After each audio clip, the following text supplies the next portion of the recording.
बिस्मिल्लाहिर्रहमानिर्रहीम। एक ख़ातून ने कमेंट किया, अस्सलामु अलैकुम हज़रत, क्या मैं अपनी बच्ची का शीज़ा नाम रख सकती हूँ? जी बिल्कुल, बच्ची का शीज़ा नाम रखने में शरअन किसी भी तरह की कोई क़बाहत की बात नहीं है, कोई हरज की बात नहीं है। बच्ची का शीज़ा नाम रखा जा सकता है, मगर कैसे रखेंगे इसका तलफ़ुज़ आप सही तरीके से समझ लीजिए। शीज़ा आखिर में अलिफ़ के साथ या आखिर में हा के साथ, जिसके माना आते हैं रोशनी।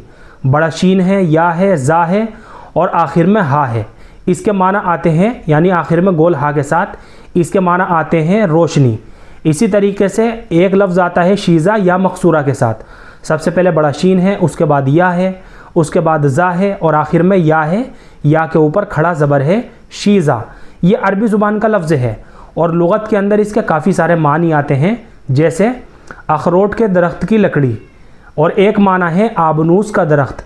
इसी तरीके से एक माना है शीशम का दरख्त।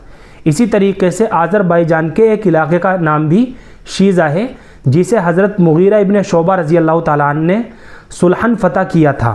तो दोनों तलफ़ुज़ के साथ बच्ची का शीज़ा नाम रख सकते हैं। आखिर में गोल हा के साथ शीज़ा, इस तरह से भी बच्ची का नाम रख सकते हैं, इसके माना है रोशनी। और आखिर में या मकसूरा के साथ, या के ऊपर खड़े ज़बर के साथ शीज़ा, इस तरह से भी बच्ची का नाम रख सकते हैं। दोनों तरह से बच्ची का नाम रखना बिल्कुल दुरुस्त है, इसमें किसी भी तरह की कोई ख़राबी की बात नहीं है।